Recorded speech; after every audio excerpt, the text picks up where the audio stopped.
भारत में बनने वाली जो स्वदेशी वस्तुएं हैं उन्हीं का प्रयोग करो, विदेशों से आई हुई वस्तुओं का प्रयोग मत करो, विदेशी कंपनियों की वस्तुओं का प्रयोग मत करो। जैसे हमारे देश में इस समय 5,000 विदेशी कंपनियों की वस्तुएं बिकती हैं। Pepsi Cola, Coca Cola, Colgate, Closeup, Pepsodent, Cibaca, Forhans, Lux, Lifebuoy, Liril, Rexona, ये सब विदेशी। इनको मत खरीदो, क्योंकि इनसे 2,32,000 करोड़ रुपए का नुकसान देश को होता है। आप जो भी विदेशी वस्तु खरीदोगे उसका पैसा विदेश जाएगा। अब भारत का पैसा विदेश नेता लेके जाएं स्विस बैंक में, या भारत का पैसा विदेश जाए आपके द्वारा विदेशी वस्तु खरीद के, नुकसान तो दोनों में ही देश को। इसलिए ये फालतू विदेशी वस्तुएं मत पियो। राजीव दीक्षित एक ऐसा नाम जिसे सुनते ही देशभक्ति की भावना जाग उठती है। उनका जन्म 30 नवंबर 1967 को उत्तर प्रदेश के अलीगढ़ जिले में एक साधारण परिवार में हुआ था। बचपन से ही उनके भीतर देश को लेकर गहरा प्रेम था। वो किताबों में सिर्फ नंबर लाने के लिए नहीं, ज्ञान पाने के लिए पढ़ते थे। उनकी पढ़ाई की शुरुआत अलीगढ़ से हुई और फिर उन्होंने बीटेक किया। इसके बाद वो फ्रांस चले गए उच्च शिक्षा के लिए, लेकिन उनके मन में हमेशा यही बात चलती रहती थी, विदेश में पढ़ाई करके क्या मैं अपने देश के लिए कुछ कर पाऊंगा। विदेश में रहकर भी उनका दिल हिंदुस्तान के लिए धड़कता था।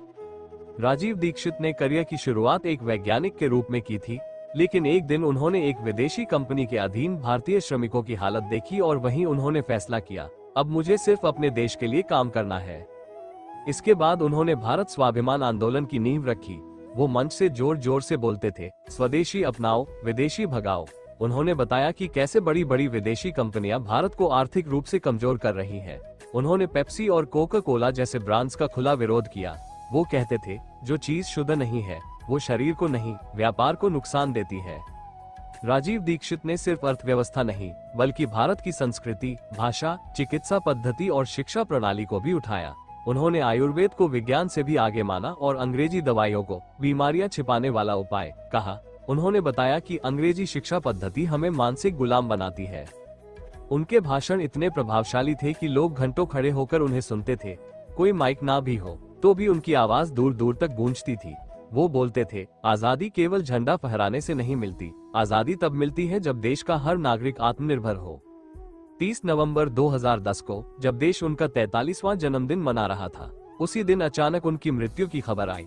कहा गया हार्ट अटैक हुआ, लेकिन उनके चाहने वालों को अब भी विश्वास है कि वो किसी गहरी साजिश का शिकार हुए।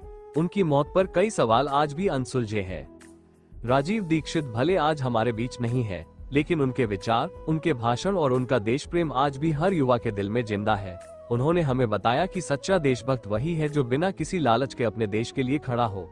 उनकी एक बात आज भी लोगों के कानों में गूंजती है, भारत को जानो, भारत को अपनाओ और भारत को आत्मनिर्भर बनाओ।